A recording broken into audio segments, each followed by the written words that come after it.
Hello and welcome to Finish Big. And I am Joe, and I'm here today with my co-host, Unit 117. I am not Unit 117. I am Romana Viratralunda. I have no choice but to let the Daleks dehumanize you, but I will not tolerate the same treatment from you. Absolutely terrifying. My God. Lala Ward, watch out, he's after your job. No, I'm Mark, actually. Hello, Unit 117, otherwise known as Mark. I am Vrint, a Demonin host. Oh, hello. I've drawn a great picture of... Have you drawn the Demonin host, by the way? I have drawn the Moaning Host, yes. So have I think it's my best picture yet. So this is Finish Big. We're back. And we are working our way through all of the Big Finish releases ever in order. And this is our third lot of Doctor Who stories. I think we should just take a quick step back from what you just said there, or in particular, one word of what you just said, ever. Yes, we are in fact doing the entire library of Big Finish productions. We will be here until senility, given the rate they produce these things. Oh, no. Well, I mean, we're in the year 2000 at the moment with the Doctor Who main range, and that's one a month. That's all we got back then. One a month. Oh my God, I'm so pleased that you meant actually where we are. I genuinely thought you thought we were in the year 2000 then. And I'm like, okay. I've got some surprise, a shock coming to you. We're in fact 22 years later. Shall I say which stories we are talking about today? Why don't you do that? The Apocalypse Element. And there'll be nothing left. Nothing! The Fires of Vulcan. We've got to get out of Pompeii before it's too late. Doctor! Is that supposed to be Mel? Shadows of the Scourge. And it would all be okay if we could just get our hands on some tea and scones, because those things are great. The Holy Terror.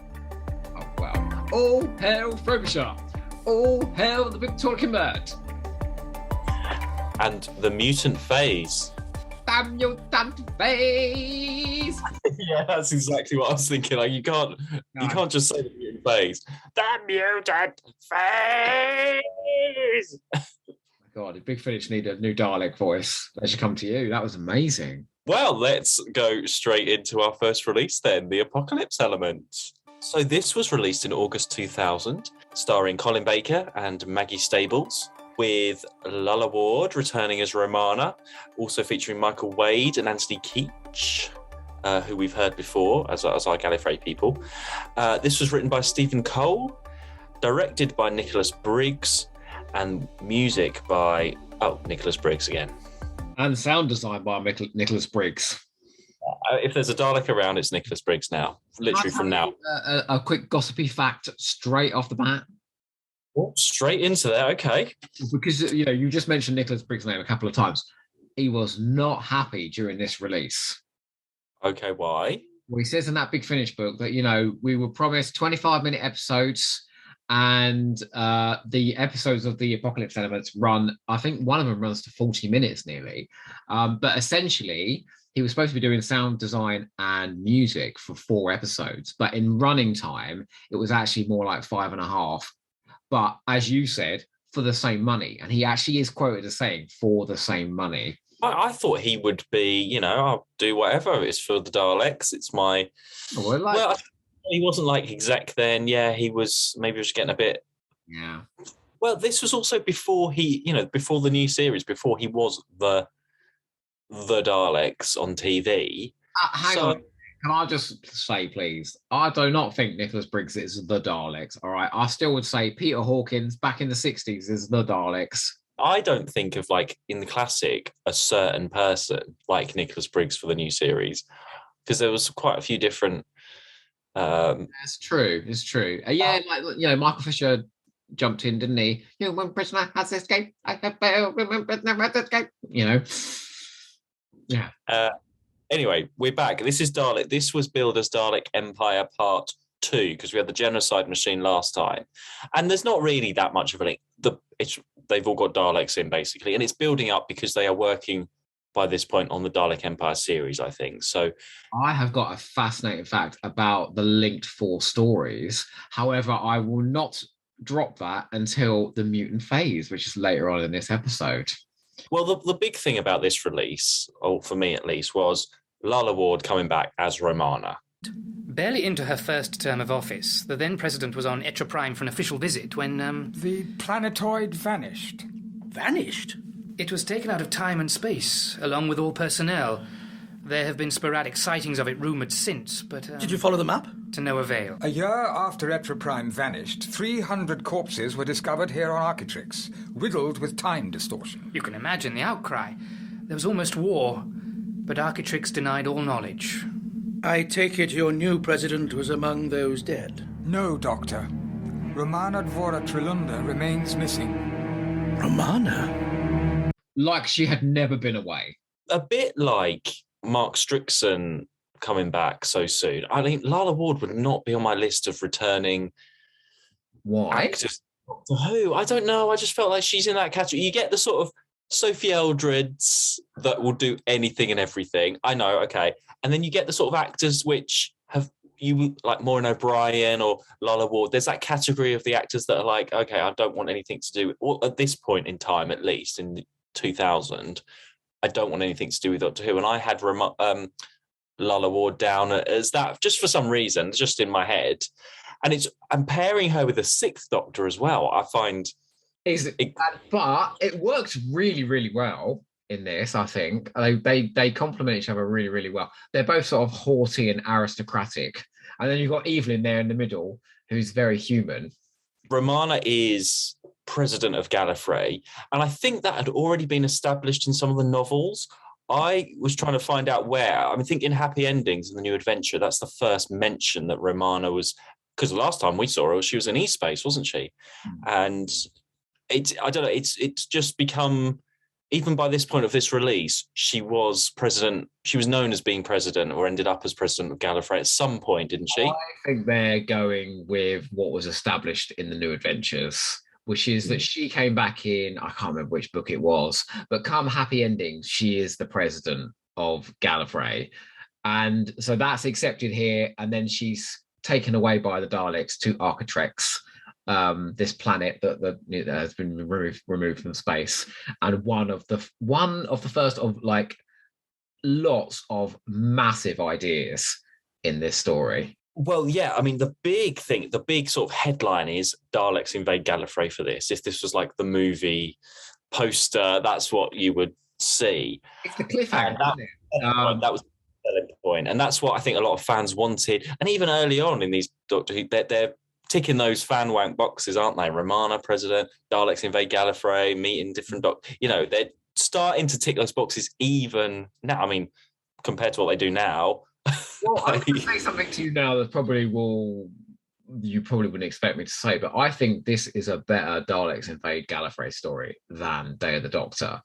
Day of the Doctor is essentially the Daleks are just a load of robots that are attacking Gallifrey. And that's not particularly exciting. What's exciting about Day of the Doctor is its execution, which is incredible, and all the other stuff that's going on around it. But the actual Daleks, that's boring. Whereas the Daleks invading Gallifrey in this, it's all part of this massive scheme. And they use the Time Lord's greed for other time technology, the Monan host. They pretend to be the Monan host to get them to drop down the shields, and then that's how the Daleks get in. So it's the fact that the Time Lords are even greedier for more sophisticated Time Lord technology that they get invaded in the first place. And then it's all part of this enormously complicated scheme to set fire to the entire bloody universe.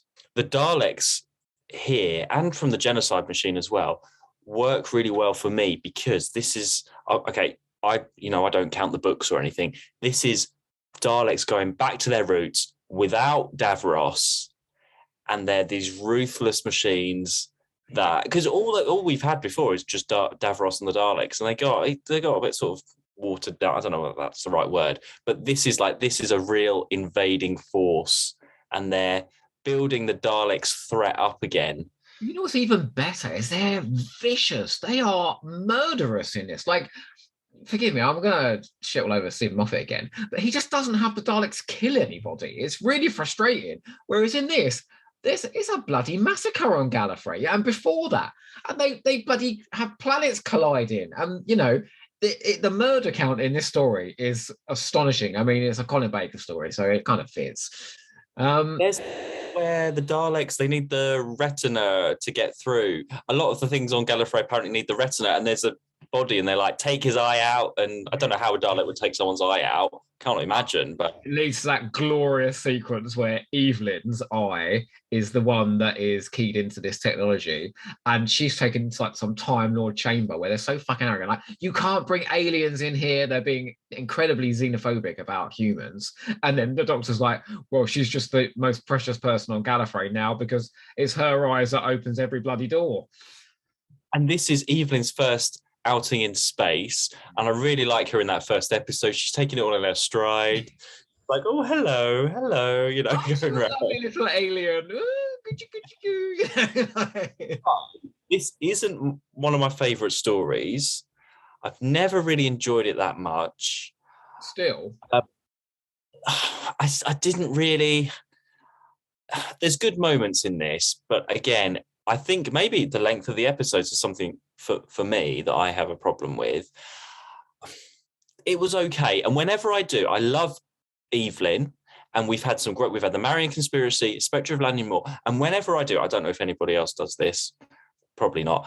You're like, oh, I'm going to do a little marathon of the Sixth Doctor and Evelyn stories. And you do Marian Conspiracy, yeah, Spectre of Lanymore. And then I really struggle with this one. And I always sort of get halfway through and I'm like, okay, I'm going to give it up now. I think I've got a stronger opinion of this than you. I know I did struggle to listen to this through, i.e. I stopped a lot of times and kept coming back to it. But the sort of 10, 15-minute segments I listened to, I always came away going, wow, that was properly... I mean, it is noisy. It's a noisy story. There's lots of explosions and screaming and Daleks and all of this. But... and this is a word that's bandied around all the time, and I don't think it's always justified. This is genuinely fucking epic, this story. It's told on a massive scale. The Dalek plan is like obscene in the extreme. The Doctor's speech where he's like, and it will go on, and stars and galaxies will be destroyed, and there'll be nothing left. It's so bad that like Evelyn apologizes because he's so dramatic. And then he's like, oh no, Evelyn, I'm sorry, I shouldn't have shouted. But the scale of it is so inconceivable. And I really like that. For every now and again, there's too much technobabble and there's too much noise, but I do like the ideas. The ideas really stimulated me. Yeah, I think it's the technobabble and a lot of the battle moments. Obviously, I love Lola Ward and Romana, and the sort of Gallifrey element. Maybe sometimes I struggle with I love the Gallifrey series, but I like that because of Leela and Romana. I'm not that interested in Gallifrey itself. I wonder if the scale of this is so massive that we kind of forget. Like when it's the universe at stake, there's no real emotional stakes in it for the listener, because you're like, well, how am I supposed to possibly conceive of hundreds of thousands of millions of billions of people dying? Like, how can you put that in your head? So you just sort of go, oh, right, okay, so it's going to set on fire and never mind. The characters in this aren't, like Trinket, and they're just your sort of space commandery. Yeah. They don't really stand out as much for me. They don't have the extra bit of character that makes them memorable, or they don't really, apart from the Doctor and Romana, there's not anything quotable like we've had before. It's okay. It's the spacey battle stuff that I don't really... Steve Cole wrote Land of the Dead last time, didn't he? And his dialogue there wasn't particular. I think his dialogue here is much better. There's too many characters, far, far too many characters for you to keep a handle on all of them. I got a bit confused who was actually Gallifreyan and who was these other time agencies. The Moan and Hostar, because they kind of sound like that. They sound like this. But I like how we've got the Michael Wade as the president, or the taking over while Romana's away, and Van Sel from Sirens of Time. So already Big Finish are building up their own regular characters. I like that continuity. Well, not anymore, because the president's murdered in this. Okay, for 2 stories, continuity. But that's so Romana can then step in, and then for Gallifrey series, she's president. Yeah, absolutely. And you get mentions like the rod and the sash of Rassilon. You got that continuity. That's always good. There was one moment with the Daleks I really, really loved, and it was the bit where they just wanted to get through a door. So like 4 of the buggers self-destruct just to get through a door. And I'm like, well, geez, these Daleks, they're expendable, aren't they?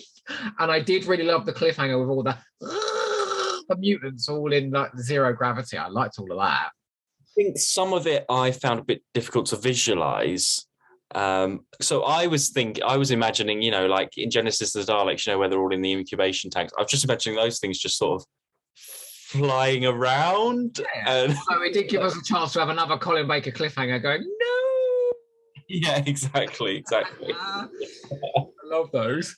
But Colin Baker is amazing in this. He really, you believe every moment, and it's a good story for the Sixth Doctor.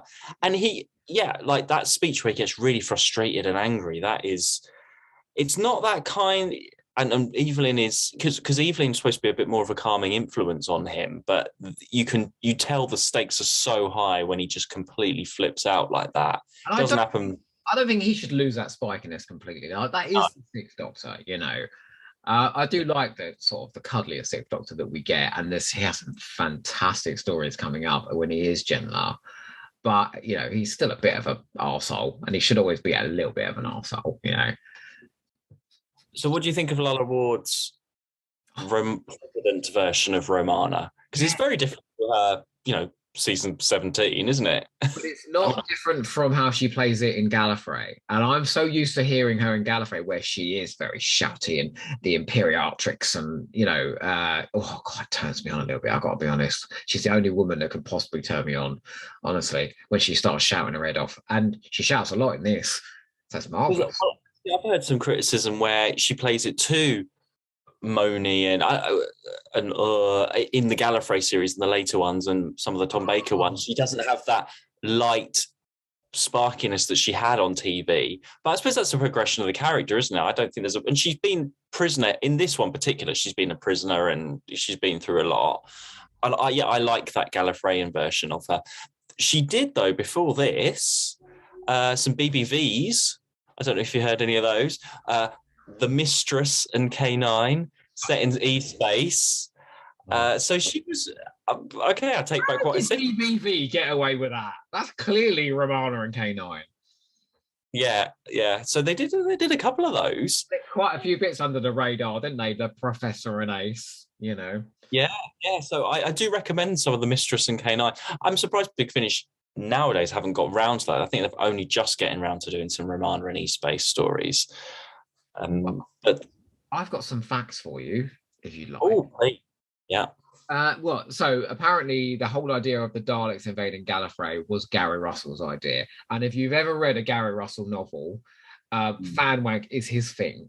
He was basically the person who script edited The End of Time, and there's so much wank in that, it's untrue. So that's come from him. And Stephen Cole didn't want to write a Gallifrey story because, and I quote, he finds Gallifrey extremely boring, which is why he wrote the Ancestor Cell and blew it up. He was the editor of the BBC books, wasn't he? So he oversaw the Eighth Doctor and the Past Doctor adventures. So he's a good writer, I think.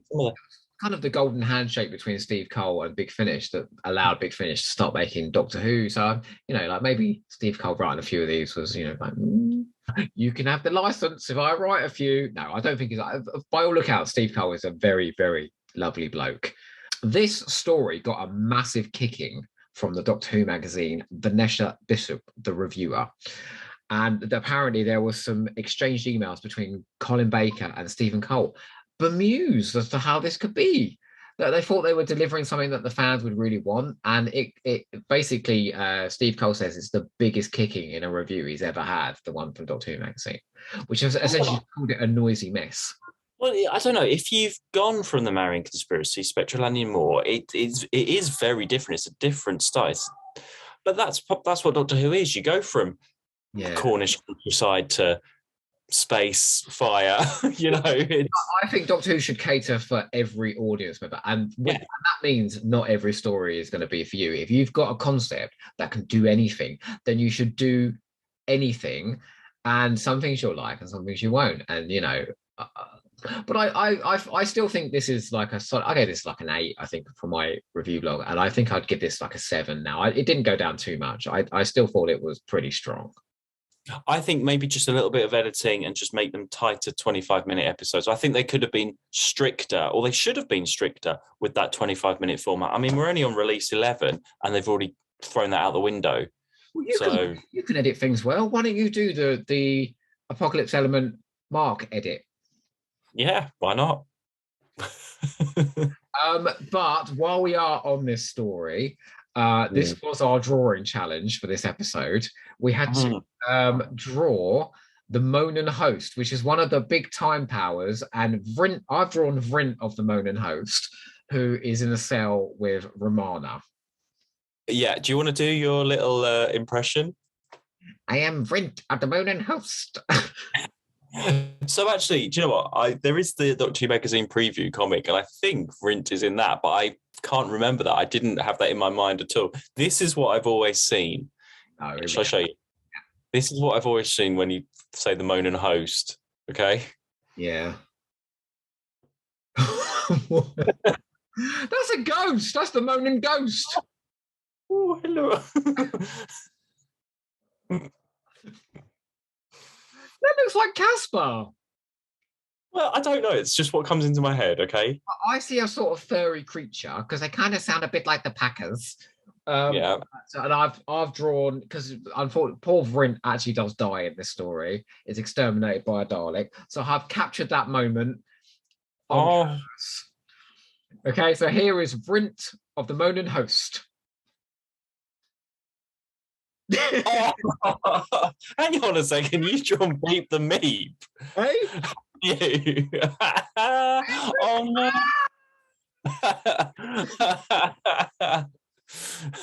I love your Dalek as well.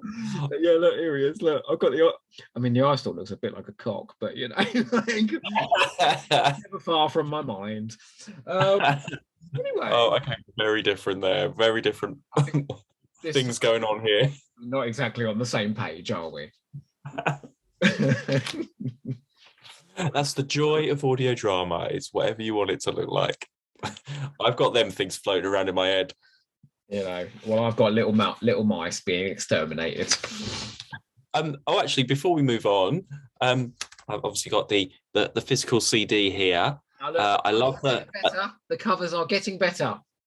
I love the Romana photoshopped into her Time Lord collar. Although, do you see this Romana, or do you see more Lalla Ward, older Lalla Ward in your head? No, I see this. I don't think her voice has changed too much, really.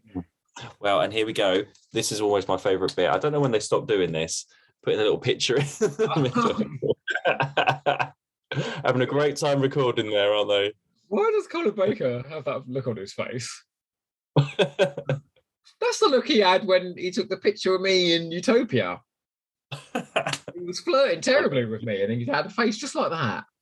Well, people do. Right. Okay, let's move on to the next release then. The Fires of Vulcan. So this was released in September 2000 with Sylvester McCoy and Bonnie Langford returning as Mel, Melanie Bush. Also starring Stephen Wickham, Gemma Bissix, and Nikki Goldie. And if I did look up Nikki Goldie, do you know who she was? She's been in a story before. She was the Spillager Empress in Winter for the Adept. That's her only other credit, I think. A thrill-making, memorable role there as the Spillager Empress. This was written by Steve Loynes, directed by Gary Russell, with music by your favourite Alastair Locke. Yes, and I'll tell you what, this has got a genuinely, this score would not be out of place in a movie. It's a genuinely orchestral score, this. What? Do not laugh at me just because I like music. You love the music, don't you? Well, I think this was released, wasn't it, on the Big Finish Music Suite CD, whatever that you love. You've got your own Moanin' Host on your lap right now. I love a historical. I don't think they're all terrific in Big Finish. They do a really good historical, but this has a terrific premise, and it's essentially the same premise as the Fires of Pompeii, which came after this, which is they know what's going to happen. They can't tell anybody what's going to happen, but the TARDIS has to stay there, so they can't leave Pompeii before Vesuvius erupts. This is a pure historical being told in season 24 with no over-the-top performances, none of that stuff you'd associate with season 24. And I absolutely think this is what Big Finish should be doing, and that is telling different types of stories with the same characters, like giving them different things to do. And what happens as a result of this is Bonnie Langford is given the opportunity to really, really act. I think this was part of getting her back. I don't think she was interested in doing the Mel from TV. I think they had to get a really good script from Mel, and it's a very good story for Mel. Sorry, Doctor, I can't accept that. Please listen to me, Mel. But you might think you know what's going to happen in the future, but all I know is that we aren't beaten yet. I mean, what if UNIT were wrong? Or what if the TARDIS will end up in Pompeii one day, but just not yet? Mel. I'm going to find a way out of this, whatever it takes. Are you coming with me or not? I think they were thinking, okay, let's give her this and she'll come back and do more. Let's show her how we can write for Mel. And it's still the same character. She's not a million miles away from the TV. It's just that tone, just slightly. She's not. No, I think on TV she was more like a cartoon character. She was often written up here, and she was lovely. Don't get me wrong. I really liked Mel in season 23 and 24. But she could be a bit hysterical and all that's toned down. There's not a scream in this story, and Lyons wrote in a single scream when Vesuvius erupts, and Bonnie Langford said, "No, take it out. I don't want to scream in this. I want to, be a quick thinker. I want to be somebody who's, who knows what they're doing. I want to be somebody who's smart. I don't just want to be the screamer." But interestingly, she contacted Big Finish. They didn't contact her. So she heard that the Big Finish plays were happening, wrote, and Gary Russell says they had no intention of contacting her, thinking not in a million years would she want to reprise Mel. And she literally said, "Can I be in one of your plays? I think this sounds like a lot of fun." And then Gary Russell was like, "Right, let's give her something amazing to do." Yeah, because I wouldn't have Bonnie Langford in that early returning set. I was very surprised when they said that she was doing it. And this is very much her story, because Sylvester McCoy is playing he's not playing a season 24 Doctor in this. He's more of that season 26 Doctor for me. Yeah. And he's quite distant in it. And he has his moments in the story, but it's more, for me, this is Mel in Pompeii rather than anything else. He has a couple of soliloquies where he's just talking to himself and he's sort of purring into the microphone, really underplaying it, really understated. And I'm like, this is playing to McCoy's strengths. And that first episode, I really enjoyed that because the pace of this story is quite leisurely. I mean, Pompeii, Pompeii's going to erupt, and each episode you're building up, and you get that in the last episode. And that first episode is just sort of the atmosphere of going around and just meeting these characters, not that much happens really. She makes friends with Agale, who actually is quite a memorable character for me. Yeah, I really enjoyed that, and they have a bit of a friendship. That's nice for Mel to go off on, she split up from the Doctor quite a bit in this. Well, you have the man, don't you? I can't remember his name. Is it Popidius Celsinus, who is he's her ally in this, but I think he's a little bit interested as well. So that's quite nice as well, because Mel didn't have none of that on TV, did she? No, and it's nice to have Mel walking around the markets and just taking the history. And we haven't had a Mel in history story, have we, before? So at this point, what this has as well. This has 3 cracking cliffhangers. Episode 1 is, "We can't leave Pompeii, Mel. It's already happened. The TARDIS will remain here." That's great. I'm sorry, Doctor, I can't accept that. That's my. Well, you are Ginger as well, so happy days. Sorry. Episode 2 is Mel being banged up, like literally the day before. Sorry. Shut up! She's been locked away in prison the day before Pompeii Vesuvius erupts. And the end of episode 3, which I've got to quote it, I love it so much. What was it? But your honor will be worth nothing when you're reduced to ashes. Then die, Doctor, with a coward's flea on your lips. And it's a terrific. And then you have a sequence in the gladiatorial ring between a gladiator and Sylvester McCoy, which is hilariously funny. It's really, really good, this story. And that gladiator is played by Stephen Wickham, who previously played the drone in Walking to Babylon. And he was in Phantasmagoria as well, wasn't he, as the professor? Yeah, and I think Gemma Bissocks, she was in EastEnders around this time. We've got EastEnders people's coming up in this bunch, you know, Roberta Taylor as well. Yeah, but I never saw her in. She's great in this. She was Nigel's daughter in EastEnders. I remember that. Do you remember seeing her? Because I didn't watch. I watched it at that point. Yeah. Oh, right. Okay. Do you think this is better than Fires of Pompeii? I think it's a very different beast. I think this has a lot of time to give you the atmosphere of the day, and there's a lot more detail. I think the Fires of Pompeii has a more of an emotional punch, and Catherine Tate gives an even better performance than Bonnie Langford in this. Like, she's given some like heart-wrenching material. So I think they're probably on par. And that's weird to say because it's essentially the same story it's weird to think they're both there at the same time. It's such a great idea for a story, though. I would have loved to have seen this one on TV with Bonnie Langford and Sylvester McCoy. Sound design as well, like there's like seagulls and things. It's really, really memorable sound design. Loads of seagulls. I was listening to this. I was like, why are there so many seagulls outside? I thought they were outside my house. You know why they're doing it, don't you? They're doing it for then at the end of episode, or the beginning of episode 4, where she goes, the gulls have left the sky, and suddenly it's silent. Yeah. And the suspense is like, oh my God, up goes Vesuvius. Yeah. Oh, and it's bookended with these unit scenes. Yeah. As well, which is nice and intriguing. And he's a good writer, Steve Lyons. He is, and he's written like more than a handful of novels, some of which you've already read before. I've read The Murder Game, which was a Second Doctor BBC book, and Conundrum. I've read of his. Did he write that one as well, I think? He's done a lot more than that as well. And I'm not going to name them because that's something to do with one of my quiz questions later. So I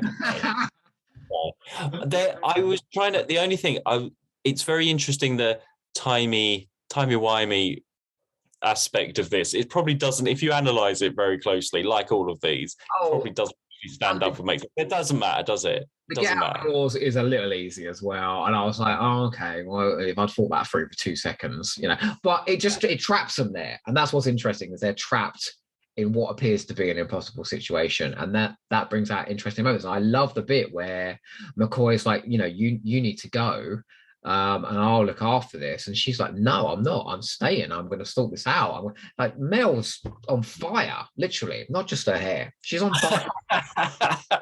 But yeah, she's still true to that. She's still, you know, I'm a vegetarian, and she sees the humor in it when she does run into the brothel, and yeah, she's still got that heart of Melanie Bush that you see on TV. Oh, she's certainly that in The One Doctor coming up, because she's a Bush. And bushes never do. But I would really recommend this one to anyone new to Big Finish to give this one a try. Out of the set that we're talking about today, this is the one I would say give it a try. I would recommend this to anybody that says that Mel is a worthless character, because this would belie that completely. I've got a couple of little facts. This started out as a Seventh Doctor and Ace story, with Ace fighting the paradox, i.e., you know, why they're there, and she was kind of written as if she didn't quite understand why they couldn't just remove the TARDIS. So and then when this was tailored to the Seventh Doctor and Mel after Bonnie Langford, it was written that Mel absolutely understood the intricacies of what the Doctor was talking about, but she was still going to try and do something about it anyway. I don't think this would have been as highly regarded if I had Ace in, actually. Well, I don't think the story would have worked as well at all. I for say that reason. it's very, very interesting what Big Finish have done with Ace and with Mel, because I think on television, Mel was regarded as almost entirely useless, and Ace was then regarded as perhaps the ultimate Doctor Who companion, the best Doctor Who companion. I think somewhere along the line with Big Finish, that situation was reversed, and there was so much Ace by this point. We'd had Ace on TV, Ace in the comics, Ace in the New Adventures, and now Ace in Big Finish. If you count all the Ace stories, you go into like 150 or something. Like, there's a lot of Ace out there, but there's not a lot of Mel. And there's not a lot of Mel written this well and played this well. So suddenly Bonnie Langford comes along, starts knocking out one performance after another. The One Doctor, Catch 1762, things like that. Red, terrific performances. And people were getting very excited about Mel's stories and kind of going, more Ace, all right. That's really interesting that turned around. Even now, whenever they announce a Mel story, I get excited. She still feels quite like a rare companion for some reason. On Peladon with the Sixth Doctor then. Oh, yes. Yeah. God, absolutely. Big Finish are absolutely catering for you, aren't they? What would Mark Rawlins like? That's what they say. Right. Okay. The Sixth Doctor and Mel, Peladon. Lovely. Bring it on. Okay, well, talking about Ace, let's move on to the next story then. The Shadow of the Scourge. Okay. Here we are. Oh, actually, no, before we do that, shall we open up and see what's inside? Oh, I know. Can I guess? Is it? I think it might be Bonnie Langford and Gemma Bissix. Oh, no. Oh, God, no. Oh, he looks so happy to be there. I'm acting again. Woo! Oh, it's so funny. So funny. And I love, again, the cover is beautiful. Something that you could say about the next one, though. Well, no. Okay, I'm going to show that first. Well, hang on. I'll just do me facts and then I'll show it. So, The Shadow of the Scourge, starring Sylvester McCoy, Sophie Eldred, and bringing in Lisa Bauman as Bernice. Yes, our favourite. Also guest starring Holly King. If you've not heard of her, she's done a lot of BBVs. And Lennox Greaves. Isn't Holly King... sorry, I'm so sorry to interrupt your facts here. Isn't Holly King the villain from Project Twilight? Literally, a list of things she's been in is all BBV stuff. Oh, okay. Sorry. And Michael Piccoleri. Michael Piccoleri. Michael Piccoleri. There we go. Done. It's strange to have a name like a sweet pickle, but there we go. Yeah, written by Paul Cornell. This was directed by Gary Russell with music by Alistair Locke. So this was very interesting because it brings in, it says here, they always had this little thing at the side of a sidestep into virgin territory, apparently. Can we just have a moment's silence for that appalling cover? That copy and paste cover you've got in front of you there. Oh my. Well, okay, so this is very much the first audio version of a New Adventures novel. Yes. I'm not the biggest fan of the New Adventures for a lot of reasons. And so, but I did really like this when it came out. I really enjoyed it. I think now going back and listening to it, it's so steeped in the New Adventures. I almost feel like, can't you just use those characters and tell a story? But it's like, no, we're going to have to go inside the Doctor's head, into his psyche. We're going to have to delve back into the previous ones. Everyone's going to have emotional moments. Like it drips in schmaltz, this story. It's so overly sentimental at times. I mean, I haven't read many New Adventures. I don't know that much about them, but even I know this is using all the iconography of a New Adventures. I know that there's always a mind thing with the Doctor. He's always going, in my mind. He's always got some agenda. They arrive sort of halfway through. The Doctor's already in the middle of something, but not telling Bernice and Ace what's going on. Ace is very more gung-ho, and she's in her, what's supposedly PVC God. knife thing, That photo shoot, honest to God, is responsible for a lot of issues. and Bernice is the Bernice that we've had before. She's the standout for me again because Lisa Bowerman's amazing. It's good that they're experimenting though this early on again. Let's try and do this team now. I don't think it was particular, but I think the problem is I don't think it really appealed to the audience that were getting these that weren't into the new adventures. But then I think it was such a sort of a bland story that even the new adventures fans were like, well, we've seen all this before. I don't think it really, who's this for? Who are they making this for? Oh, no, I think this was absolutely being made for the new adventures crowd. This is not being made for those people that want a traditional Doctor Who adventure like Phantasmagoria. Okay. Can I ask you, so you've read the new adventures, yeah? Yeah, I know. That's why I get. Okay, so go on. So what is a standout new adventure for you? What is in your top 3 new adventures that really are amazing? Mark Gatiss' Nightshade, Paul Cornell's Human Nature, and top three. Oh, well, I'm going to put one out of my hat. Oh, Ben Aronovich's Also People. Okay, so where, in terms of the quality of those stories, does this sort of fit as a new adventure story? Because actually, supposedly, it is set in between All Consuming Fire and First Frontier. If anybody wants to slot that into your novels, which I wouldn't, because I don't do the novels. But in the sort of the level of new adventures, if this was a novel, would you be like, that's a really bad new adventure story? Oh yeah, I don't think this is absolutely dreadful. I just don't think it's just not for me. It's a bit too self-aware. It's a bit too kind of smug in places. It's far too emotional in places. I don't mind emotion, but this is, with that whole sequence with Bernice and the Doctor in his mind, and just all the things we love in life, grab hold, and they're all, and then everyone in the convention is like, get out of my mind, let's all hold hands. It's a bit much. I mean, I like the premise. I like the setup of it, and I like the dynamic between the Doctor, Bernice, and Ace, considering that they've not acted in this way before. It's like they've been together for a long time. I love the setting. It's just when it gets to episode 4 and it is all that mind stuff, that's not for me. I don't like that. I like the mystery and the setup, and I can even accept the Doctor already planning stuff. That's the 7th Doctor that we know.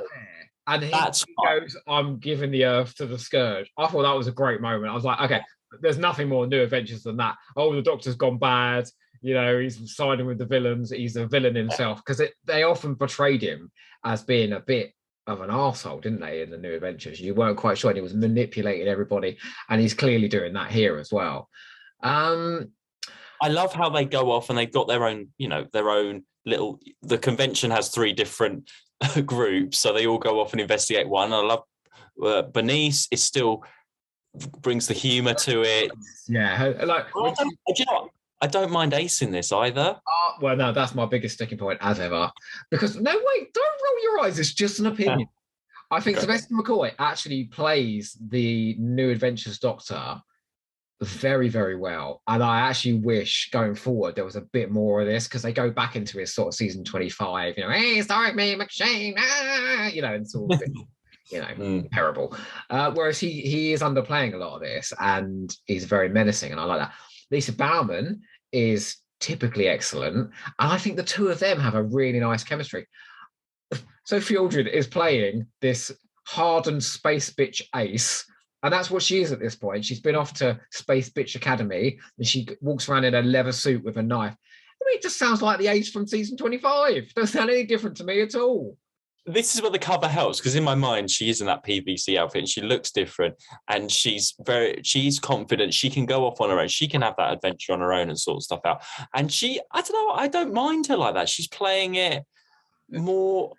I think that's okay. I don't have any problems with What is that PVC suit supposed to be appealing to? I mean, I'm sorry. Is this what the heroines of the 90s look like? It's very what geeks want in the 90s, isn't it? What? They were loving it. Picked up in bin bags that are very tight. Well, yeah. Okay. I was a gay man in the 90s, so I couldn't tell you anything about how women were dressed in that time. So I'll take your word for it, Mark. The Scourge themselves are just a bit of a typical monster. Again, a mind thing. I'm never keen on these mind things. So that wasn't the enjoyment for me. I think the first scene was very good. I think where the guy was like, oh, I don't believe in this, how ridiculous. And then it takes him over. And I thought all of that was very good. And there was the bit at the end of episode 1 where Bernice is there and they're all going, and then they all suddenly got going, and it's really creepy. And they do some like interesting sound design things with the Scourge, but the voices themselves, they sound a bit like the man from Shakedown Return of the Sontaran. And I mean, because they're on the cover as well, that's what I see. I mean, they're supposed to be like giant insects, basically. Yeah, that's the best part of the cover, I think. Those photos, I'm sorry, those photos look so terrible. You remember when Joe and the Third Doctor are superimposed over that mine in the Green Death? That looks worse than that. I'm telling you. I'm sorry. Clayton Hickman, I'll tell you what, he's done some marvellous things going forward. He's colorised pictures and puts them up and makes them look beautiful. These were humble beginnings for him. Yeah. And the guest cast as well. They're okay. Again, nobody really stood out amazingly. Like for me, it was okay. Can I tell you that this is one of the worst selling Big Finish stories? And Paul Cornell attributes this to being an anti-New Adventures thing. He thinks that the Doctor is, as always, the Doctor, and whatever you hear about the New Adventures is wrong. I don't agree. I think this is... it's interesting because maybe... Because this is, later on we get the adaptations, which I think are very, very good. But they're already the established novel that people knew. Are second drafts of already accomplished novels. So you've got a fantastic novel, and then it's someone like Jonathan Morris or John Dorney taking a great novel and turning it into a great audio. And, if that ain't going to be good, if you've got a brilliant Big Finish writer taking a brilliant book and turning it into an audio, well, something's gone terribly wrong. Whereas this is an original story that's just wanking all over the New Adventures, and it's just a bit much.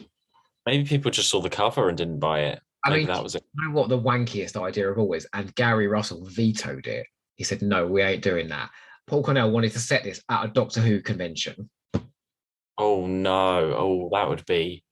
that's so New Adventures. That's so fucking meta, isn't it? Oh, yeah. Just dreadful. Oh, no, I'm glad not. No, I mean, it's not terrible. It's not absolutely terrible. It's middling for me. It's certainly listenable, I'd say, and it's well made. Apparently, this was supposed to take place much earlier in the run, so this was written a lot earlier. Stephen Cole said, "Do not bring this out in your opening. Like, do not take the piss." And do a New Adventures so early, like get your own identity first, basically, is what he said. Well, hang on, how long? So BBC books are out now in the year 2000. New Adventures finished 98. Well, no, New Adventures finished 96 with the Paul McGann movie, didn't they? So, I mean, you could understand them, in an alternative universe. Okay, bear with me. 1996, the Paul McGann TV series didn't happen. You had the New Adventures, and then Big Finish started then, and just made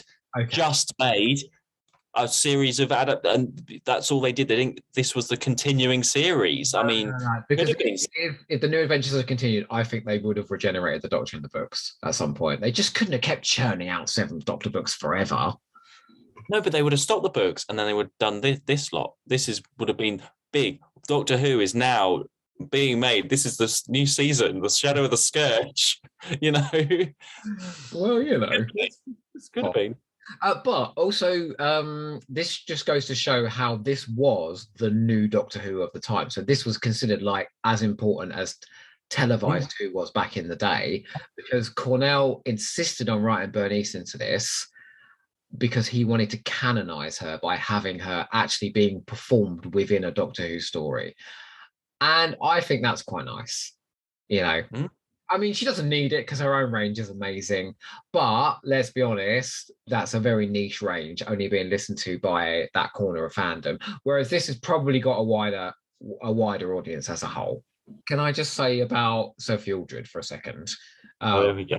Okay. I'm not even going to mention her name. You're going to roll your eyes every time I mention her name. I'm allowed an opinion, all right? Yeah, I know. Okay. I just give it all the time. That's the problem.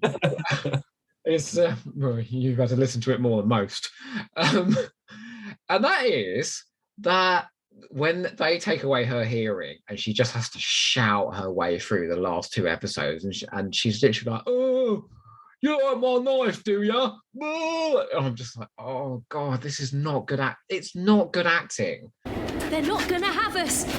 Listen, you have to get this. I've been under fire. I've been threatened with death loads of times. And I know that quite often, lots of people get killed who don't deserve it at all. You don't deserve what's happening to you. We tire with this dance, meat puppets. It is time for you to leap in despair and become ours in the void. I'm sorry. I have to throw us over now. What's happening? Why are you looking like that? No, do you know what? I was listening to that earlier and I thought she's doing so well acting someone that has just had their eardrums burst. I think that's really good. That's what I would do. Try and do it. Try and do it. Like pretend that your eardrums have burst and you can't hear yourself talking. Okay. It would be like this and you wouldn't know that you can hear and you don't know what level that you're talking at. Oh, that's unbearable. Yeah. Can you stop doing that, please? That is unbearable. You're as bad as Sophie Aldred. Look, all I'm going to say is this, is as we go through this, Sophie Aldred does a lot of shouting on this vein, and this is how she performs the character going forward a lot of the time. Mm-hmm. I can't hear because of the music, the rapture. You know? Okay, well, we're not up to that yet. And now I think I've just started this new tradition before we move on. Shall I open the advent calendar of Santa CV? Wait, I've got a feeling it's going to be Sylvester McCoy, Sophie Aldred, and Lisa Bowerman. And Lisa Bowerman's going to look really hot. Go. Oh, yes, I knew it. You know what? They're all looking a bit hot in that picture. Oh, yeah, it's a nice one of Sophie, isn't it? Yeah, and McCoy. There we are, all getting on. Honestly. There we go. Right, and now, next up as well, you'd think they've gone from this new adventures audio, you think they go back a bit more traditional, but now we're going even more crazier. So it's the Holy Terror. This was released in November 2000, starring Colin Baker and Robert Jezek as Frobisher. Very unusual, bringing back that companion. Also starring Roberta Taylor, Peter Guinness, and Sam Kelly. This was written by Robert Sherman, directed by Nicholas Pegg, with music by Russell Stone. Now, really unusual here to have Frobisher. This was the other release that didn't sell very well. For niche, you can understand. New adventures, you can understand. But what's the reasoning? Have you got a fact about why they decided this? Or yeah, they decided to put Frobisher in purely because Gary Russell found Robert Jezek and said to him, "Can you do like a New York cabbie accent?" And he heard it and he was like, "That's Frobisher's voice. We're going to do a Frobisher play." And this was written without Frobisher, and it was completely rewritten to include Frobisher. So what do you know about Frobisher? What is your... He's a Whifferdale. He's a shapeshifter. He's basically everything that Chameleon should have been. I've got all the graphic novels. Frobisher's amazing. He features in some of the best ever Sixth Doctor stories ever written.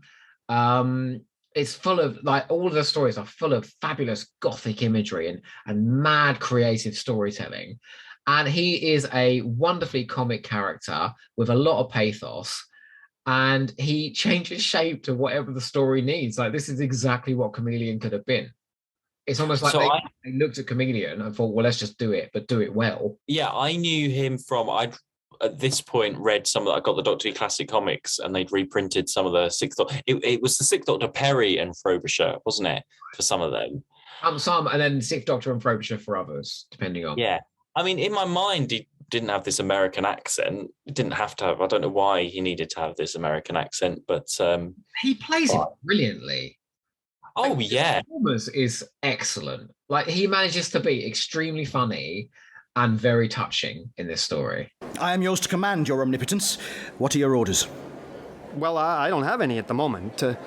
Why don't you just do what you normally do? And smite your enemies wherever they are found. Yes, if you like. Very good, sire. Right, come along, you. Where are you taking Pepin? They're going to execute me, Frobisher. He is a false god and a heretic. He must be destroyed. No, stop, wait!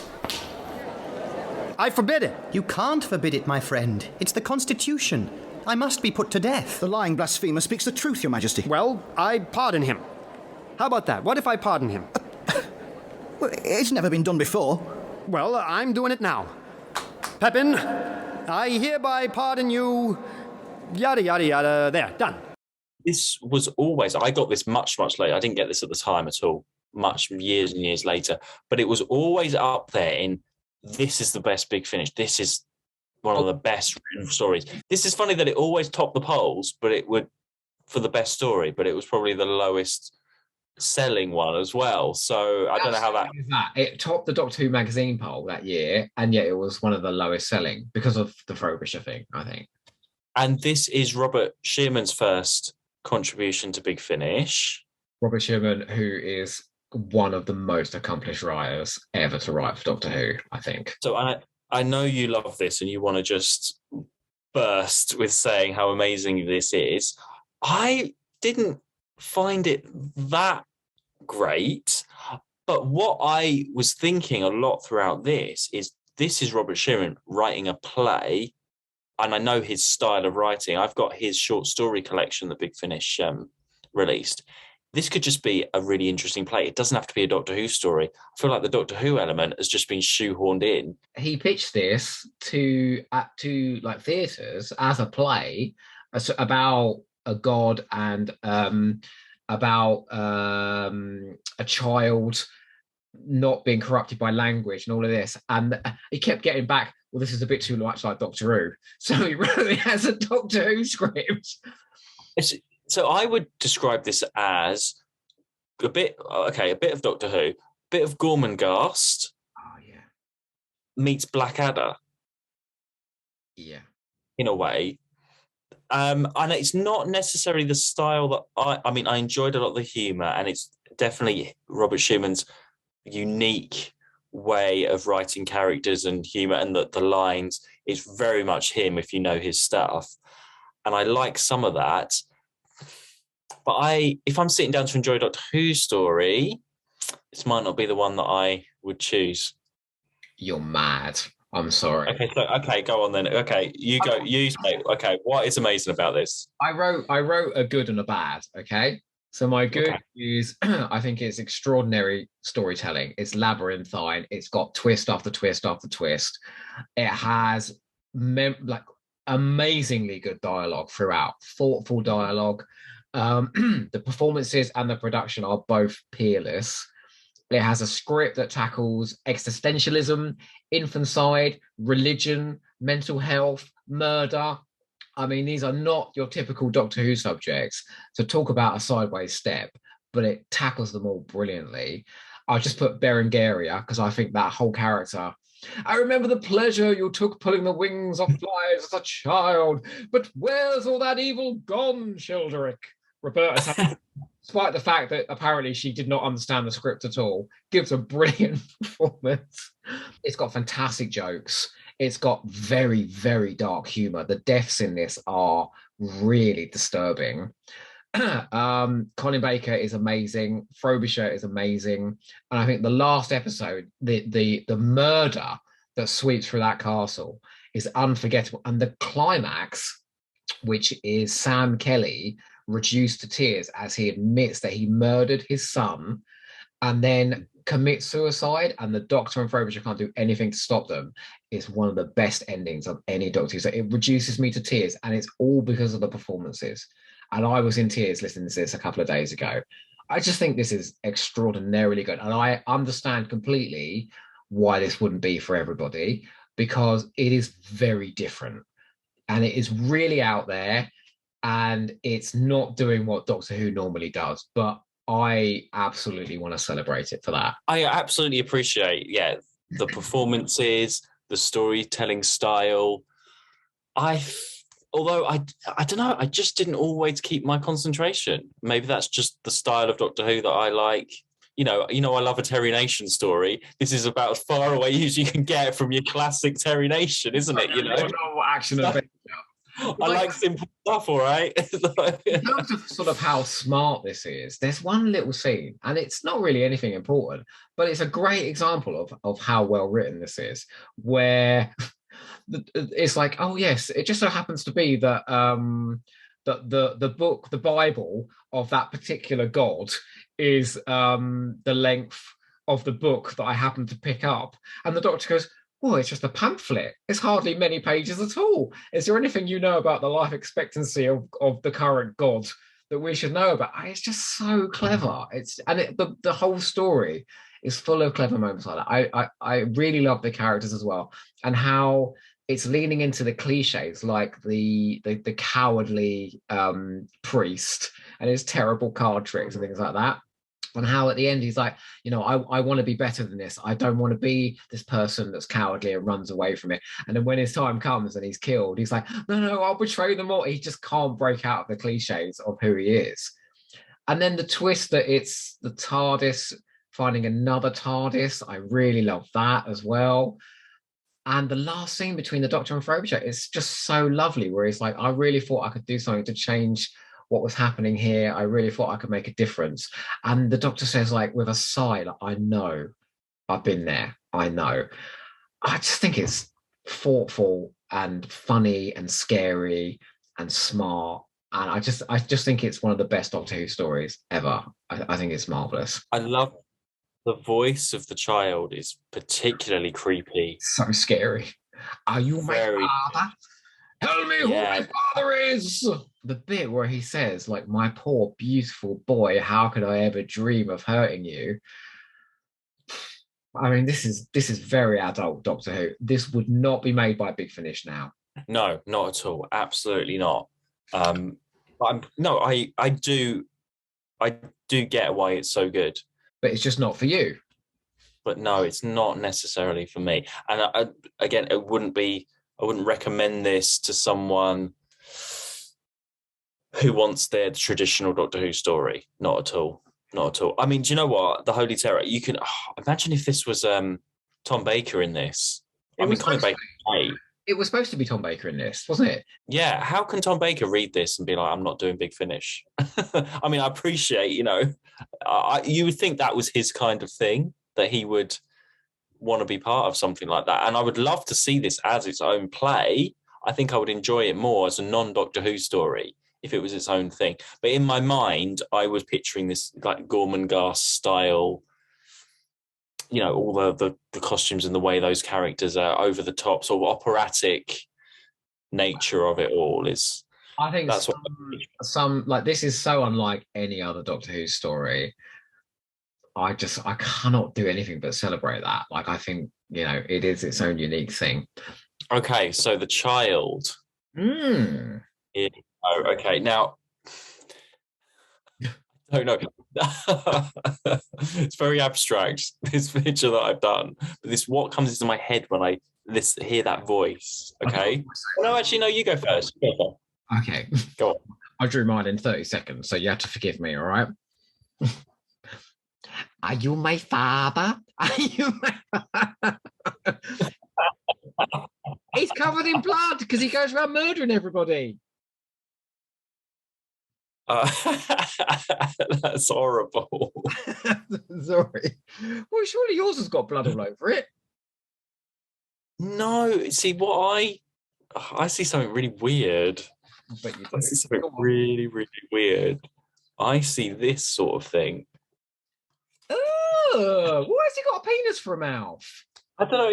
I see it's sort of like fetal thing, Horrid. You think mine's horrid? That's what the voice conjures up for me. This sort of that is ghoulish. There you go. I've got some facts for you about the Holy Terror, if you'd care to hear them. Okay. Let's go. So, I've already told you about this. Sherman's been trying to pitch this idea for theatres for ages, but it was always rejected for being too like Doctor Who. He wanted to help to redefine the Sixth Doctor by having Frobisher consider himself the lead in the show. So Frobisher acts like he's the lead, doesn't he, all the time, and the Sixth Doctor as his companion. But he also, originally, it was the Doctor that they thought was the god and not Frobisher. And Rob Shearman said that just never sat right because the Doctor would never play that role. So because Frobisher was flawed, as the story goes on, he goes, I am a god, like he's convinced that he is. Rob Shearman has written every single story, play, TV script, whatever, after midnight, and always out of his home. So he basically was walking the streets at night, trying to conjure up all the dark imagery and all of that for this story. Yeah, he says that in there. Roberta Taylor did not understand a word of the script, but you can't tell from the performance. Oh, she's really good. She stands out for me, and she's got a great voice for audio as well. Actually, you like the bit where she goes, "But I don't want to live." Rob Shearman, who I've always found is massively self-deprecating as a writer, especially a talent as he is, and he says he has massive issues with the story that he's written now, but he thinks the production on every level is superb. I really like him as a writer. As I say, that short story collection that I've got of his, Love Songs for the Shy and Cynical. I got that as well, really, yeah. really good. Yeah, they're really good. And it is that style. Yeah, absolutely. I wonder what Colin Baker thought of this when they presented it, because, he's just on the... No, because Colin Baker is a really smart bloke. So I bet that this story has got so many terrific ideas in it and really thoughtful dialogue. I bet he loved this. I bet he was like, why the hell wasn't I getting scripts like this on TV?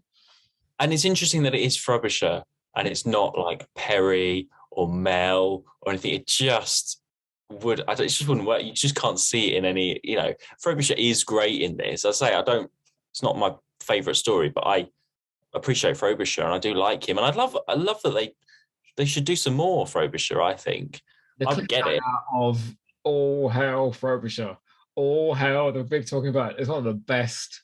I love it when it's like, what is it? They would come out the time. It's like, it's a talking bird. There's another one. Is it a talking bird? Nah, it's just a man. Yeah. So it's so great. I mean, yeah, it wouldn't work with Mel, All hail Melanie. All hail the big ginger bush. All hail Melanie. All hail the ginger goddess. Oh God, that's what I call you. The ginger goddess. Oh my God. Anyway, shall we move on in a minute? I'll do my all right. I'll do my advent calendar. I got this signed by Robert Jezik, actually. There you go. I seem to remember what the photo is in the middle. I think it's Colin Baker and Robert Jezik standing back to back looking moody. Oh, yeah. How you would imagine Robert Jezik to look given the voice, is it? No. I mean, I see him as how he looked like in Battlefield to me. I imagine him in a radio booth with his army outfit on going, hey, I'm Frobisher. You know what's really funny is every time Frobisher's walking about, you can hear his flippers on the street. It's really great. I get this isn't for you, and I get this isn't for everybody. This is one of my favorite ever Doctor Who stories. Like, this is peak Big Finish for me. And the fact that they're innovating with the Fires of Vulcan, they're innovating with Shadow of the Scourge, and now the Holy Terror. Like, I feel like they're on a roll. They're really pushing and being experimental, and they're not just churning out traditional stuff. No, and they do it well. Don't get me wrong, they do traditional stories well, but they need to innovate as well. And that's my issue with Big Finish today, is I think they churn out sequels to bloody Planet of the Daleks every 5 minutes, but they don't innovate enough. And that's my problem. But then it's interesting. You got Shadow of the Scourge, which didn't sell very well. Holy terror! They must have had 2 months. Their cash flow must have gone well down because of it. I think they did the Mutant Phase next. It's like back to the Daleks, quick! Right. Well, yeah. Let's move on to the Mutant Phase. The Mutant Phase. No, you're not allowed to say it normally. This was released in December 2000, starring Peter Davison and Sarah Sutton, Mark Gatiss, Jared Morgan, and Andrew Ryan among the cast. Yeah, the other guy, I mean, I don't know what else they've done. Nobody of note here. This was written by Nicholas Briggs, directed by Nicholas Briggs, with music by Nicholas Briggs. Oh my God. And so Return to the Fifth Doctor and Nyssa, which is nice. I really like this team. And yeah, it's after those ones that we've gone through, the last two, we're back to traditional. I don't agree. I think this is more experimental than you're probably going to give it credit for. Okay, well, it's a bit more complicated than your Terry Nation. You've got your time paradox stuff, but you've got your throwbacks to the Dalek invasion of Earth. Yeah. And you've got your characters named after Dione and Ganatus, my favourite Ganatus. And yeah, okay, yeah, it's not. It's a bit complicated, and it's definitely a Nicholas Briggs script. You do get his style from this. Yeah, I mean, I thought episode 1 was very mysterious and suspenseful when I listened to it, and I was like, okay, what's going on? There's some weird stuff going on. There's some horror going on. And I thought the last episode, which explained how the mutant phase came to be, how 1B got into one damaged Dalek casing and then spread it across time, and all the paradoxes and all that, I thought they were actually very good bookends. And as a whole, this is so superior to the Sirens of Time that Nicholas Briggs, that's the last one he wrote, that they're like chalk and cheese. I think in the middle 2 episodes, there's a little bit too much kind of talking and it doesn't really move fast enough. And there's a lot of shifting locations as well, shifting time periods and stuff. But as a whole, I thought it was fairly strong, actually. It's all right for me. It's not like A Winter for the Adept. No. That was our last Peter Davison story, wasn't it? And he's okay in this. It's not outstanding. It's Nyssa's first meeting the Daleks, which is interesting. I thought she was very good in this, I thought she was less grumpy than she was in Winter for the Adept. And they actually used her as a biochemist in this as well, which I really liked. There wasn't any standout moments for me in this. Not really at all. I love the Robo-Men, but the end of episode 1, the Mutant Phase. You're talking about one of your own kind. No, it is no longer a Dalek, the Mutant Phase! But if we can study a living specimen... That is not possible! All infected Daleks must be exterminated! My God, you really are afraid, aren't you?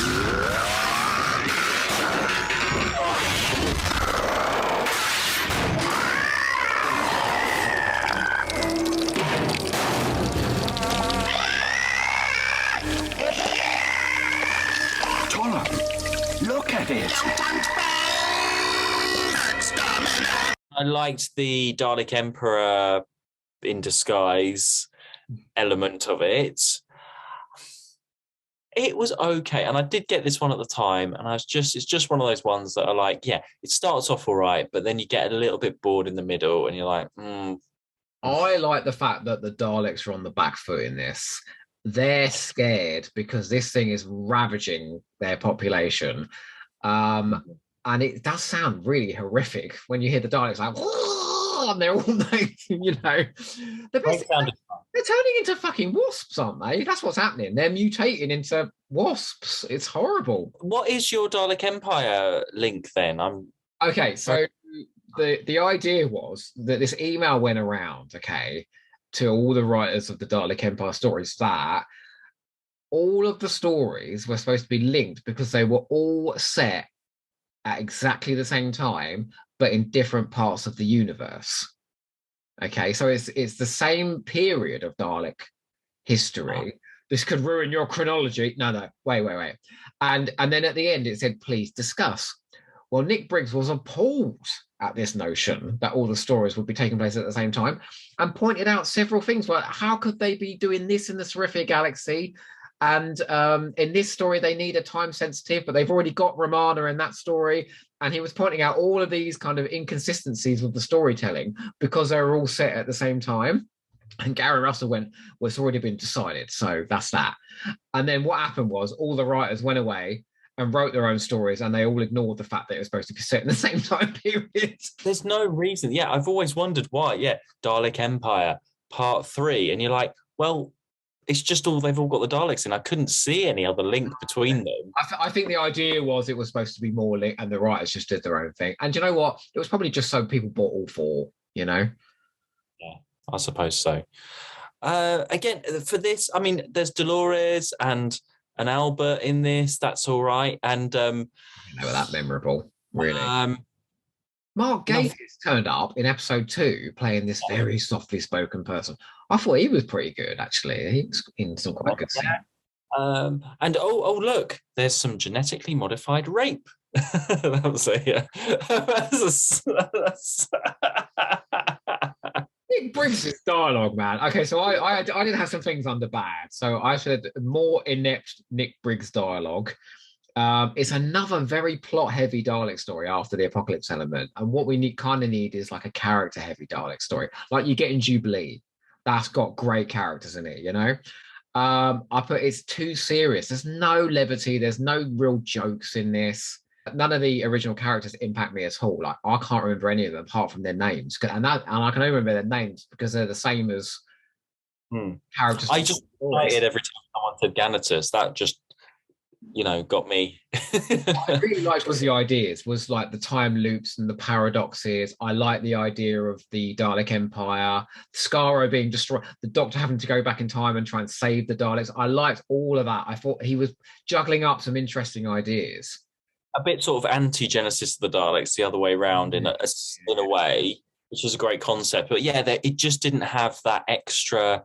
I didn't care so much about these characters. Like Holy Terror is darker than this in its content and in the things it's talking about, but it's way funnier with wittier lines and more enjoyable performances. This was just very grim. This is your serious space sci-fi, similar Star Trek-y thing. With a Terry Nation, there is a little bit more. There's something else to it. Those characters, those extra characters, would have had a bit more something to them, but it didn't have it here. Or you'd have a Rebek or someone like that to just make it a little bit more interesting. You needed someone like that. Dolores didn't do that for me in this. They weren't the answer to that for me. We needed someone to say, somewhere on this planet there are 10,000 wasps. Yeah, something like that. The tone was just a little bit too, just we're taking ourselves far too seriously. And adding someone like Nyssa into that, she fits quite well into that. If you had someone else like, I don't know, a Perry or someone that would bring a little bit more of an oomph to it, because it's Nyssa, I think it all just gets even more bloody serious than it otherwise would be. Yeah, she adds that. She doesn't bring that extra, or a Tegan would be like, oh, what's going on with these? Well, no, that's a terrible Tegan impression. But you know what I mean? It's because it's Nyssa as well. It doesn't lift it.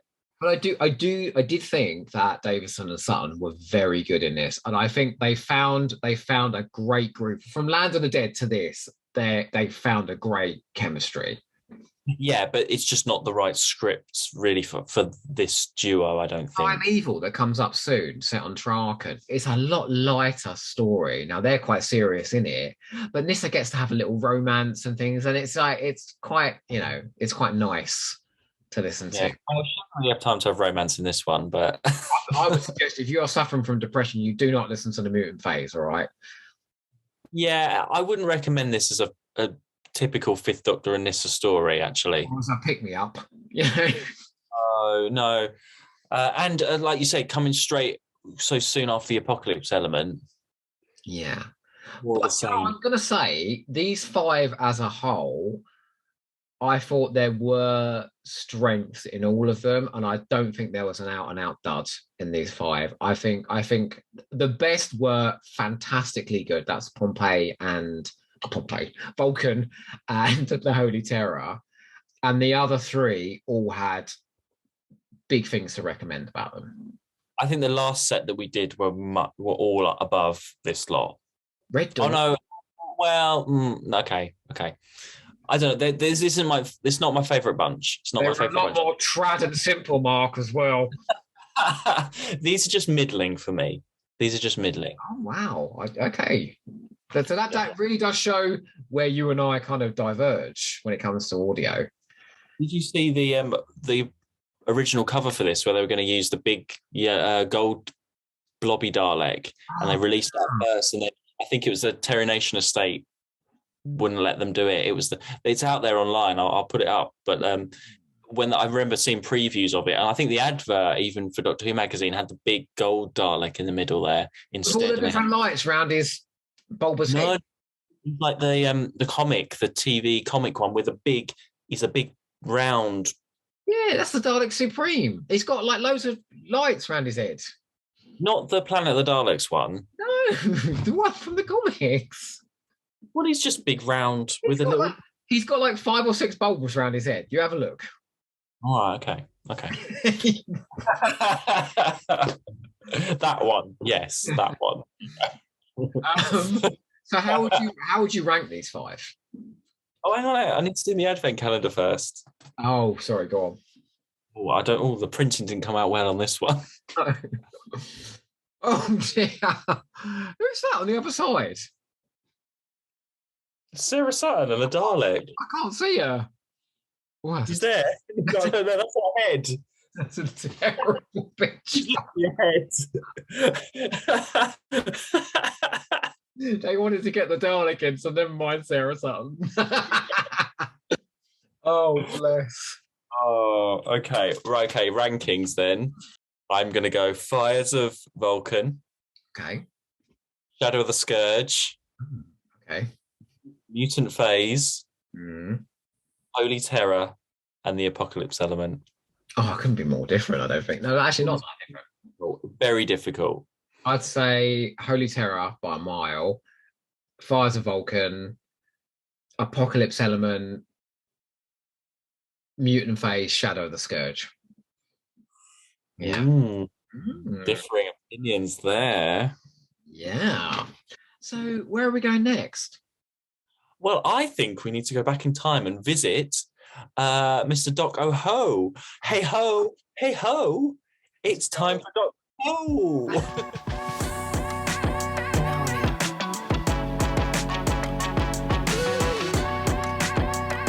Doc Oho is having a moment of melodrama when he's writing this review of the Apocalypse Element.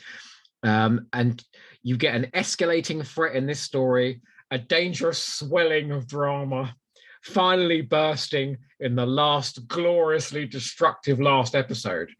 Fucking hell, Doc Oho saw himself as a writer of fiction, I think. He says that the standout performance here is Lala Ward for her devastating speech in the episode where she describes 20 years trapped with the Daleks. I agree with that, yeah, absolutely. Oh, can I just say, okay, where does Tom Baker's wives go when they go mad? Is it the Lala Ward? The Lala Ward.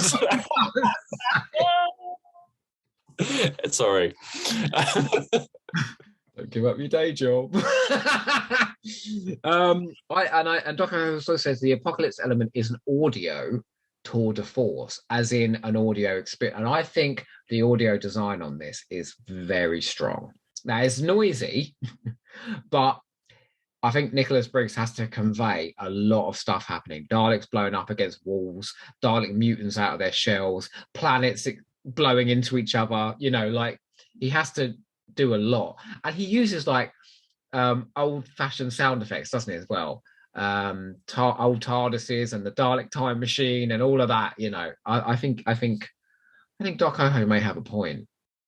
Yeah, no, with the, you know, how do you do? Oh yeah, by the way, these mutants are flying around in zero gravity. That sort of it comes across. You can you know, it happens, doesn't it? Thank God you ain't doing the audio for these, honestly. That's what it would sound like. Freaking Smurfs in racing cars. Yeah. Okay, so Fires of Vulcan, I say, oh, sorry, Doc Oho says, oh no, I've just revealed who Doc Oho is. No. And I'm also Banksy too. Not with your artwork. Rude. He says, wow, wow, wow. My God, lots of free wows. Astonishing that this story should feature season 2014, and it's all the more impressive for it. Bonnie gives one of her best performances that we have ever seen. Agreed. Go listen to her quiet shock at the end of episode 3, where the seagulls have left the sky. It's haunting. She's great in that scene. She is. She goes, what is it? She goes, the seagulls have left the sky. My God. Congratulations. That was the you need a BAFTA for that. Better than Sophie Aldred, I'm telling you. All right. Okay. Oh, actually, talking of Sophie Aldred, Shadow of the Scourge. Okay, I say Aldred plays this ace with far more aplomb than usual. Oh, well, I don't agree with that anymore. Well, I think aplomb is a very good word for this, yeah. Plop, more like. Sylvester McCoy, what a performance. Playful, menacing, and emotional. I agree with that. The story verges on corny. Cornell does have the urge to push the schmaltz in practically everything he has written. Oh my God, listen to this.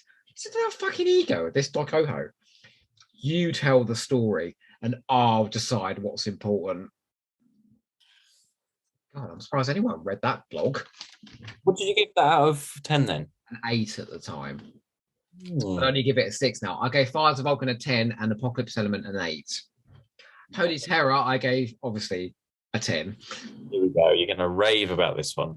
I put these audios are constantly innovating, which I still agree with. The climactic moment that sees the 6th Doctor begging Eugene not to commit suicide is Colin Baker's finest moment so far in the role. And I think I meant including the TV series. He's superb in this. The ending is horrific and powerful, and this is how good Big Finish are when they're on form. And that hasn't changed. I think people still remember the Holy Terror, Big Finish fans. I remember in TV Zone, it got 10 out of 10. And I remember, I was reading the TV Zone reviews and I was like, wow, a Big Finish story got a 10, that's amazing. Which makes it even more surprising why people didn't buy it more. Even your casual, if you're reading that and you're like, wow, this one's got a 10 out of 10, you'd think you would pick it up. I don't know. It must have just been Frobisher. Now, if it's character that you're not invested in or you don't really want to listen to, you wouldn't buy the box set, would you? I'm not invested in Jenny the Doctor's daughter, so I didn't buy it, I bought that. Even if someone said it's amazing, I still didn't buy it. No one said it was amazing, but yeah. I can't say that. The Mutant Phase. Now, I had a very positive reaction to the Mutant Phase back in the day.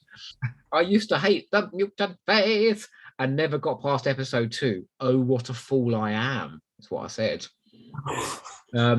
Shut up. Look, I've got a flair for drama, all right. You know this about me by now. If you can work through the low incident of episodes 1 and 2, you are treated to some innovative and remarkable concepts. The intricacies of time travel, the Dalek Emperor murdered, Skaro destroyed, and the Doctor going back in time to save them. That's practically what I said today. Yeah. Okay. What did you give it out of 10? An 8. Yeah, so Doc Oho was loving his Big Finish going. Doc Oho was on the ascent with these ones, yeah. He was off there. He was getting the tube to get his next CD. And the Mutant Phase. Yes. Excuse me. I was saying that was you. But yeah. You want to start with this? Because I can do an impression of you back in the day, all right? That bony Mark Rawlins. Oh. What I would like to say is I am literally on the edge of my seat to hear where this all fits into the canon of Mark Rawlins. Let's go see. Let's go to the chronology moment.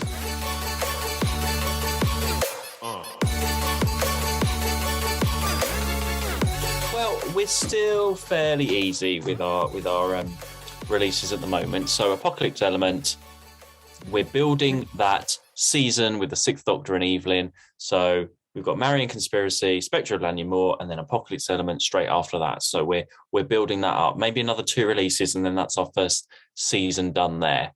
So that's really, really simple. A little bit more interesting with the Fires of Vulcan, because obviously it's season 24.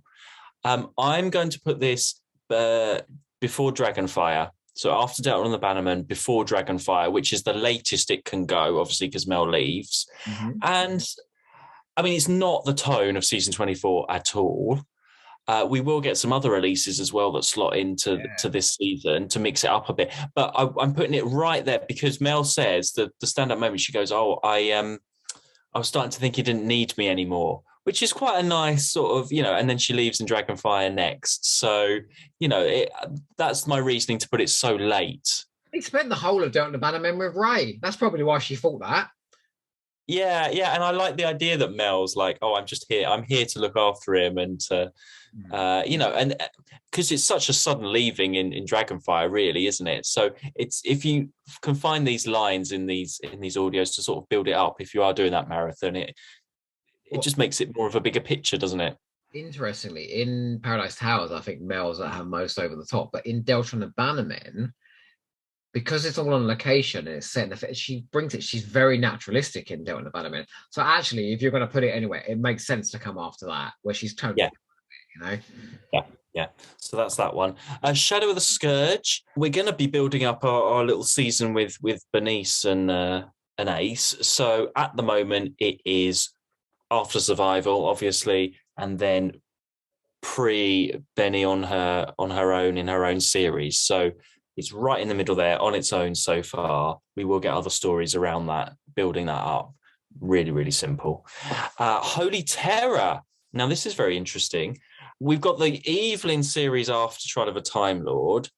I'm going to put it before Marian Conspiracy and after Trial of a Time Lord. So I'm going to build that Sixth Doctor. There's quite a few Sixth Doctor solo stories coming up. And I know we haven't got on audio a Frobisher intro story. So he is going to sort of turn up suddenly. But I think we can work around that. So he's just going to go there for the moment. The Holy Terror is going to go right there with Sixth Doctor and Frobisher, and then we'll build around that either side. So that's where that one's going. And then the Mutant Phase, again, easy. We've got this nice little season of the Fifth Doctor and Nyssa. So we've got Land of the Dead, Winter for the Adept, and now the Mutant Phase. Actually, what I'm going to do as well, these seasons, what I do when I put a little audio season together, I try and fit the same number of episodes that you would have got around the TV series. So how many episodes in season 19? We've got 20-something. So when we get to that sort of number, that's when the cutoff is and the season break is. But at the moment, we've got those 12 episodes of just the Fifth Doctor and Nyssa there together. I can't wait to see what you're going to make the season finale of this little mini season. Well, that's the thing as well. We'll see what happens. We might have to shuffle things around to make a little season finale, won't we? The time. Well, I think that's a bit later on, but it could be. It could be. So that's how I don't make it that. Renaissance of the Daleks. Whatever you do, that would have been. And there's no other reason. Actually, in the Mutant Phase, Nyssa does reference Land of the Dead, doesn't she? She says about Alaska, doesn't she, at the beginning? So it's nice that they are referencing back to these stories. Absolutely building their own Fifth Doctor. Yeah, and I like that. So there we go. Again, very simple, and I just like building up this picture of because we're going all over the place with the different Doctors. We only got one Fifth Doctor story this time. We did. What do we have? 2 6th and 2 7th. Yeah. What comes after the Mutant Phase then? Is it Storm Warning? Yeah. Oh, God, we're into Paul McGann. Soon. Yeah, we will be. We will be. Okay. Right. Okay. Now it's quiz time. No, you mean it's time for? It's time for. Am I doing it? Yeah. Oral audacity.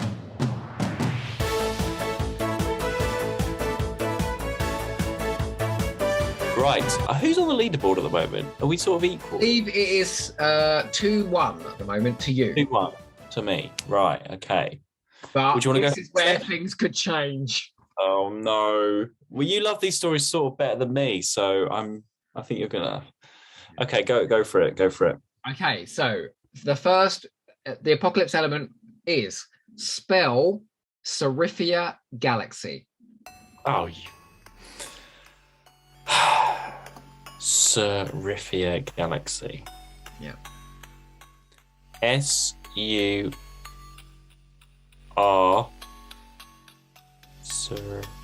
IFIA. Oh, that is so wrong. I don't even know if I can dignify it with a response. It's SERIPHIA. Okay. Okay, go on. Well, my apocalypse element question is Spell. Spell. Don't you dare say Architrax. No, hang on. Spell Romana Viratralunda backwards. Oh, shut up! Go on then. I'm going to do it in stages. Okay. I can't do backward spelling. Oh, go on. Okay, RAD. Hang on, take your moment, like Scylla's moment of truth. Take your moment. Okay, yeah. I'll tick them off as you go. Yeah, RAD. Yeah. NUL. Yeah. TAR. What is it? Oh, Traylundar is ERT. Yeah. Okay. Yeah. RADNULERTAROVDANAMOR. That is literally, there will be no spelling that's harder to do than Romana de Viratralunda backwards. Well, I thought it would be too easy if it was forwards. Oh, yeah, I like easy. You're supposed to go easy on me. Okay. Okay, so your question for Fires of Vulcan is name 5 of Steve Lyons' books. Okay, 5. Murder Game. Yeah. Conundrum. Yeah. The Final Sanction. Yeah. Head Games. Yeah. Shit, what else has he done? Oh, hold on. He's done another pass. Did he do The Witch Hunters? He did! Yes! Well done. Yes. Okay, what's my question? Okay, your question. In The Fires of Vulcan, the unit lady is called Muriel Frost, the character of the unit officer. And she has appeared in a Doctor Who comic before she appeared in The Fires of Vulcan. Can you name the comic graphic novel that she appeared in? No. I don't know the names of the comics. She appears in The Mark of Mandragora. I've got that as well. Oh, well. Yeah. There we go. Okay. The photo shoot featuring Sophie Aldred on the cover of Shadows of the Scourge. Yes. Pictures from this photo shoot were used on which new adventure?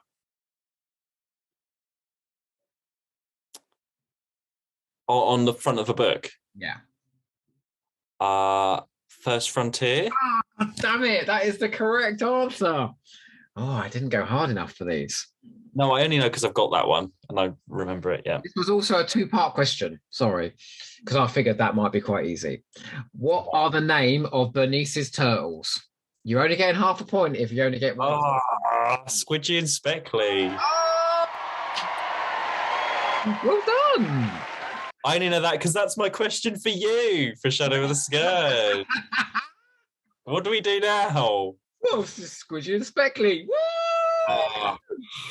Yes. Okay. How did Pepin VI die?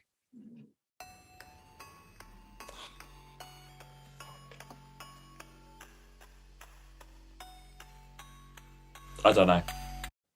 He drowned in the bathtub when he fell asleep. Oh, yeah. Okay.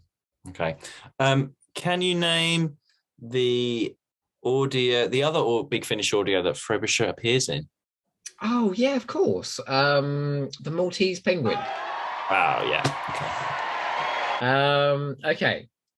And your last question is explain the plot of the Mutant Phase.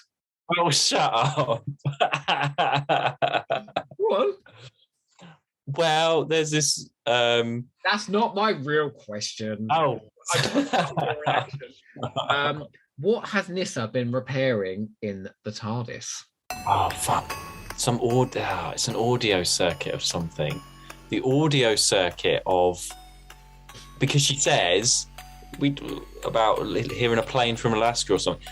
The audio circuit on the scanner or something like that. I'm afraid. You're in the right track, but that's not what it's called. I'm afraid it is the proximity alarm. Oh, whatever. Okay. Well, can you name the state that the Doctor and Nyssa land in, where that rape field is? Is it Texas? No, Kansas. Oh, they don't say it's a Texan sheriff though. That's what the Roboman is. Oh well. Kansas. I've not been keeping track of the score. You got 2 right. You got 2 right. Oh, it's a draw then. It's still 2-1. Oh no, 3-2 now. 3-2. Yeah. 3-2. Way. So, Mark, where are we heading next? We are heading back to the world of Bernice Summerfield next time for the next batch of releases. Oh no, you like it? I thought you loved Benny. You love Benny. Season 2. Okay, season 2 of Bernice Summerfield. Right, it is the worst string of stories Big Finish ever brought out. Okay, save it for next time. We are going to be shut me up. Well, you don't want to do spoilers for next time. Well, that's my start of 10. I'll have way to say then. Okay, so we're going to be listening to Dragon's Wrath, The Secret of Cassandra, The Stone's Lament, The Extinction Event, Sky Mines of Karthos. I quite like this season. I think it's all right. If you prefer that season over these stories we've listened to today, well, I'm sorry. There's something in fault in your head. Look, we're going through all of Big Finish. There's going to be some ones that we don't like. There's going to be some releases that we're like, what the hell are we listening to? We better get listening. We'll be back.